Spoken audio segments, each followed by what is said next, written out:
Hi there, I'm Emily Schaller, and you're watching the Roxy F. Boltcast. Before we get started, there's a few things we need to go over. First off, nothing on this podcast should be considered medical advice. Medical advice should only come from your doctor.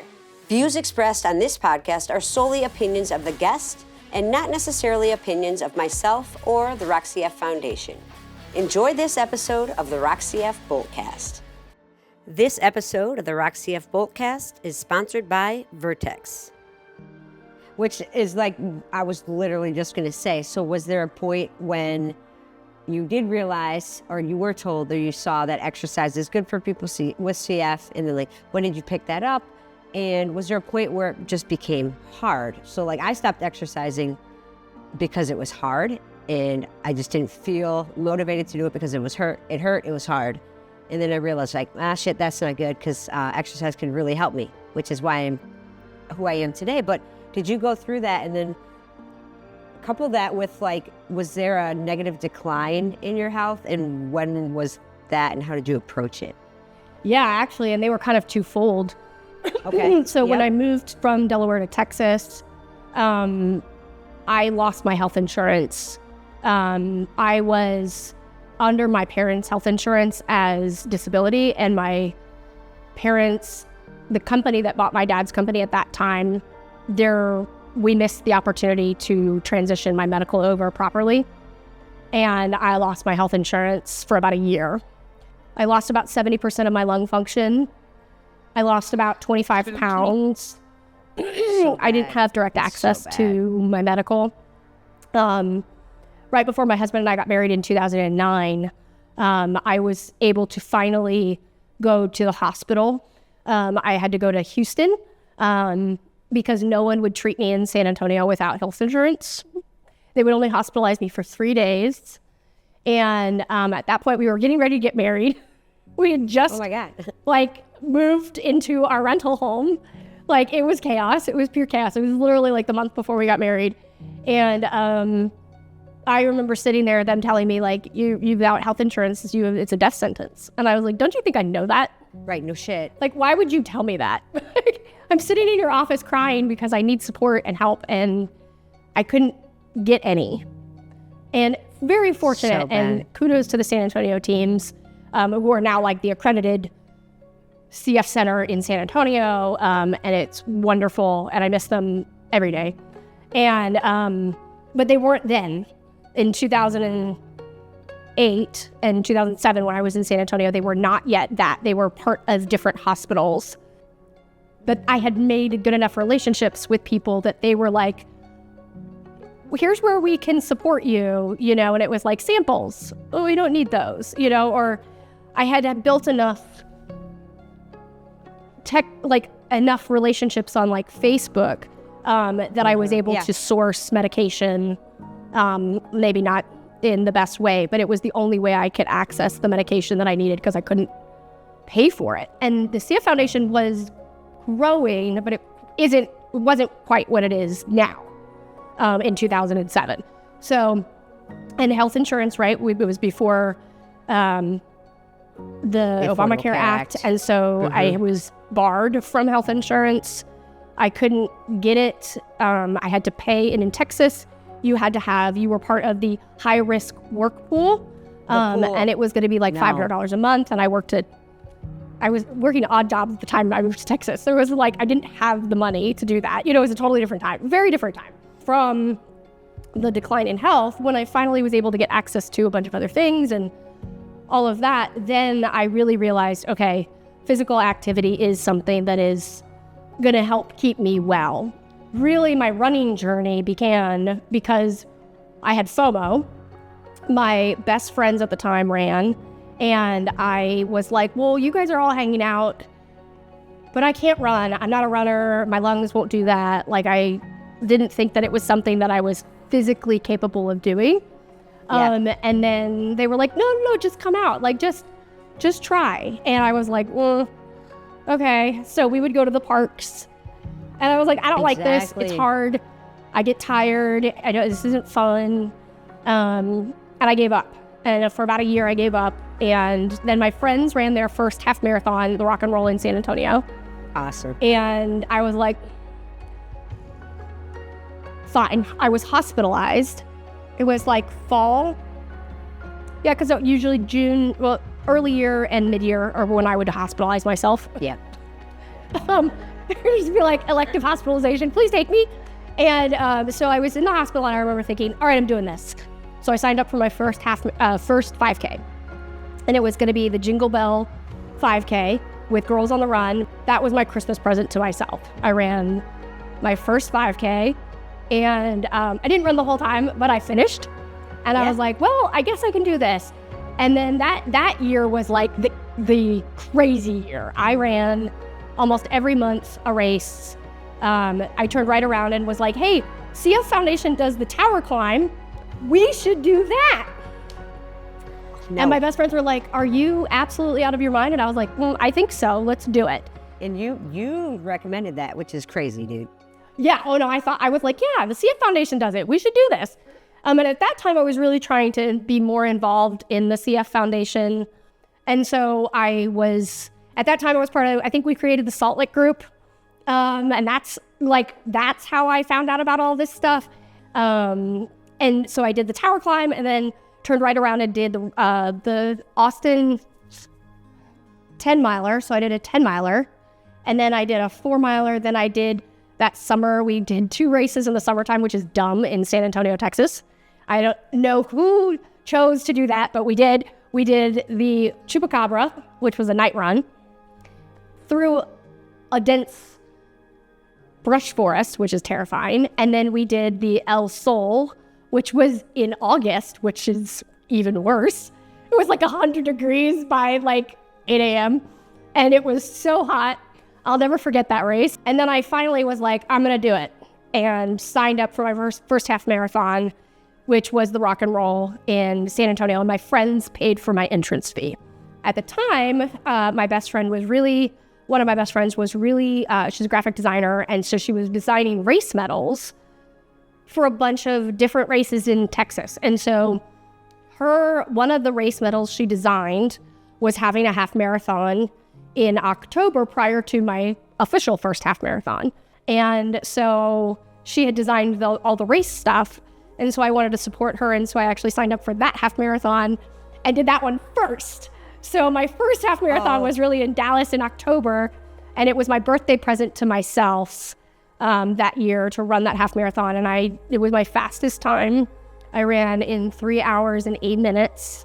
And probably, and then I sort of gave up again. I went through this phase. I ran for about 10 years and I kind of got bored. I ran all the things I wanted to do. I did tower climb every year. But I kept going back and forth from being sick, from not being well. It was just sort of like, I just didn't find the joy in running like I did. And yeah, like you said, that wax and wanes, right? Waxes and wanes. I'm curious, so during those 10 years with increased races throughout the year, did your PFTs ever go up or stay stable? And did you need less IV antibiotics? Or was it just like, because you said you weren't good at moving mucus out. So was the exercise and running getting that mucus out, or were you still I wanted it so badly to show that I was doing something better. And I think part of my frustration was I would go run these races and then I'd go get my PFTs and my numbers would be worse. I don't like to know what my PFTs are. Okay. So when I go into my clinics, I don't want to know. Don't tell me. I don't want to see my numbers, because every time I felt like I was chasing a number, I felt like I was making it worse by focusing so hard on that number that I wasn't paying attention to anything else. And then when that number was bad, I felt worse. And then if it was good, but I was not feeling well, I couldn't make that make sense. Like I would go in and feel like, man, I feel really crappy and, I don't know what's going on. And then my PFTs, and they're like, but your PFTs are fine. And that frustrated me to the point where I didn't want to go to clinic anymore. I was so frustrated with I'm sure my physical activity and the years I did running absolutely helped me. One of the things it really helped me do is breathe better. Like That's cool. understanding Yeah. I'm just like, oh, I'm not straight. Like this is my running. I'm like, oh, my shoulders. It made me breathe differently, learning how to breathe through my nose. It did move a lot of mucus at that time because I kind of was like, oh, I probably should not swallow this. Let's just go ahead and spit this out. Oh, yeah, I'm actually moving the mucus. So it did help like my mental awareness of what moving mucus meant, like what that experience is. And it really did help me breathe better because I could control my heart rate a little bit better. So if you never really wanted to know what your PFTs were, or if you were feeling like shit and they said your PFTs are fine, like how did you decide when you needed antibiotics? Was that more you saying it or the team then looking at your numbers but not telling you, but then saying like, how did that work?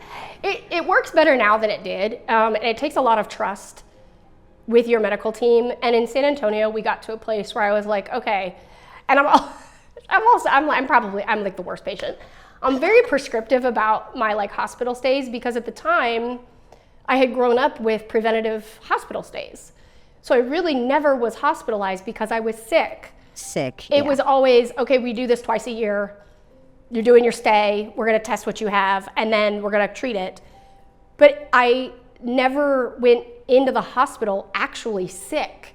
I never went in when I was sick. So that was a new concept for me to like, and at that time it was like mid-teens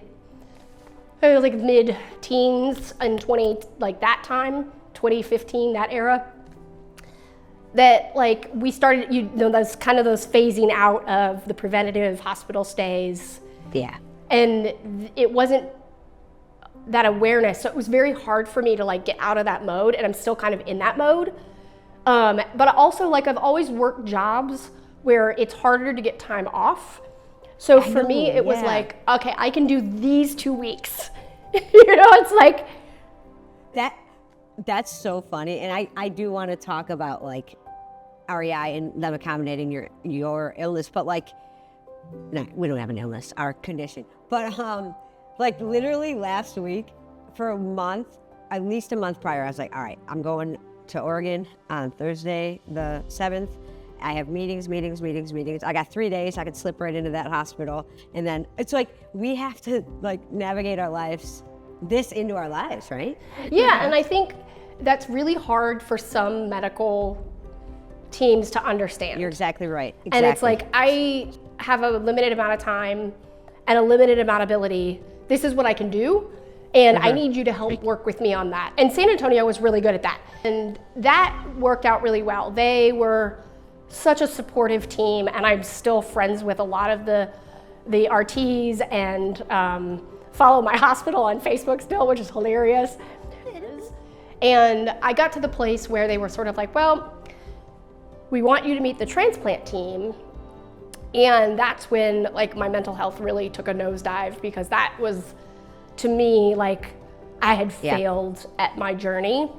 And I felt so self-conscious about that. And so that was hard. But then it was like, I couldn't, the PFTs I did for my transplant visit were amazing. And then like the next PFTs I had were crap. And I was like, how nothing's changed? Like, I don't understand. Like, it doesn't make any sense to me. Are you a class 1 mutation or a? I am random and nonsense. Okay. And I have 2. So I don't have a Delta F508. I don't have any of those markers.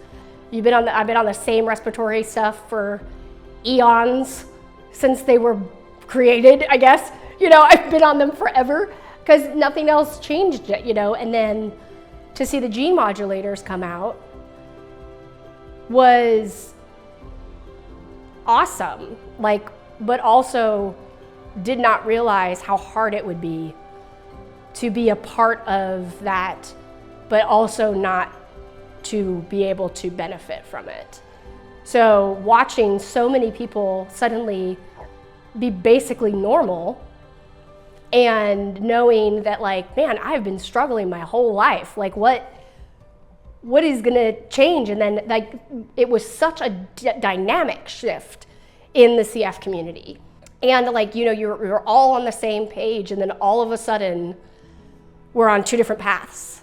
I was just going to ask, do you feel like you're now in your own, not disease, but like a segregated group of us, right? Where luckily there are, like vocal and notable people also in that, so you can find some camaraderie and like hope. And you look at Emily's entourage and the work they're doing, which is unbelievable. And it's different. It is a different kind of group of people. And yeah, I definitely have the people that I'm connected with really tightly. I mean, Steph and I are pretty tight.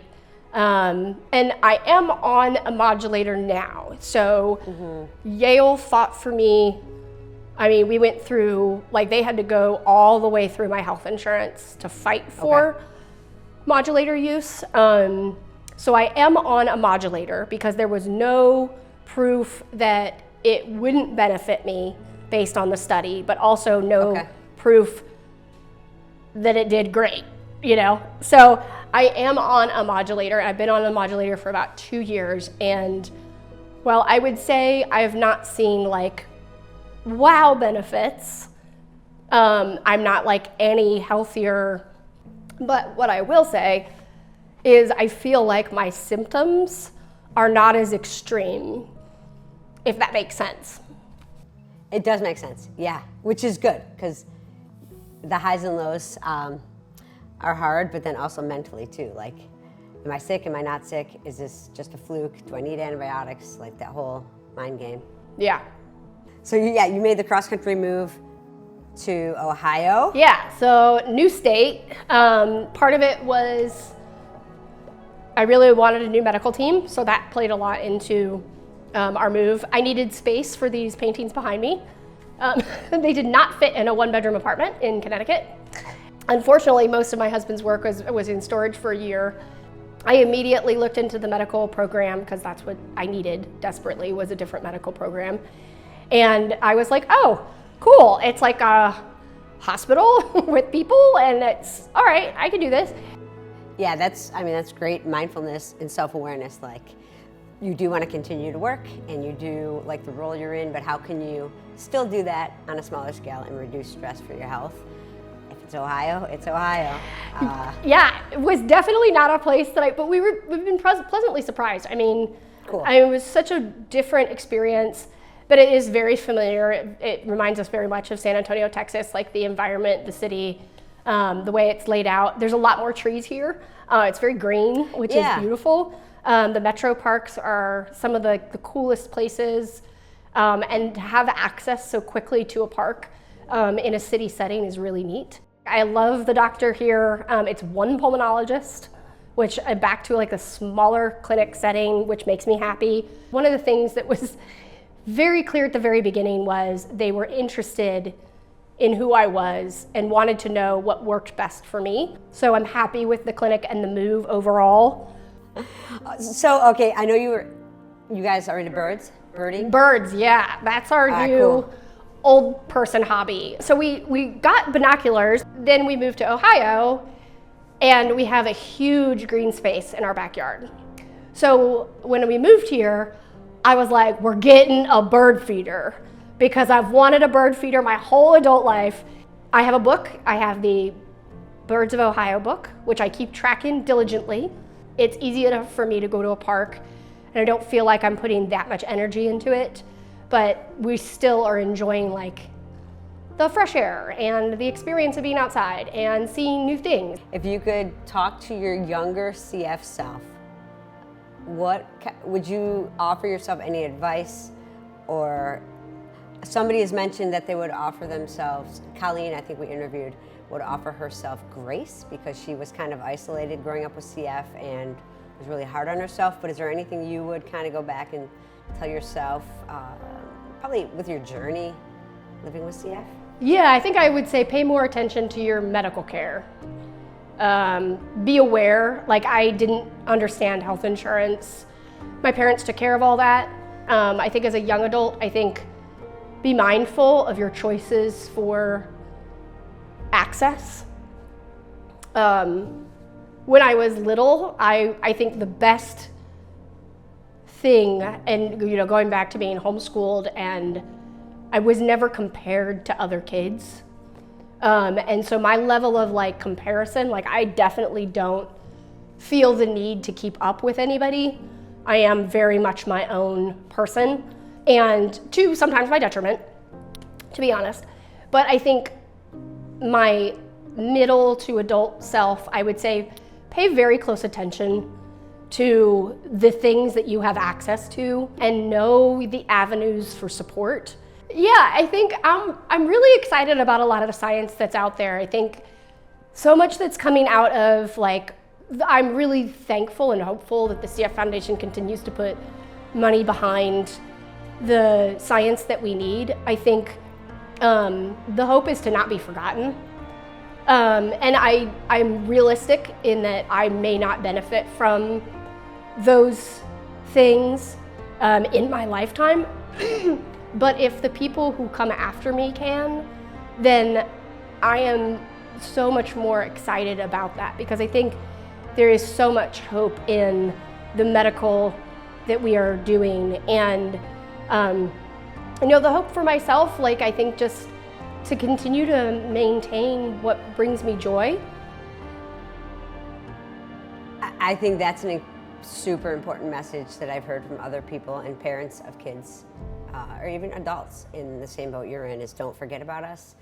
We need to keep fundraising and supporting science and research because we're not all there. So yeah, that's a very good way a good message to end with, I think.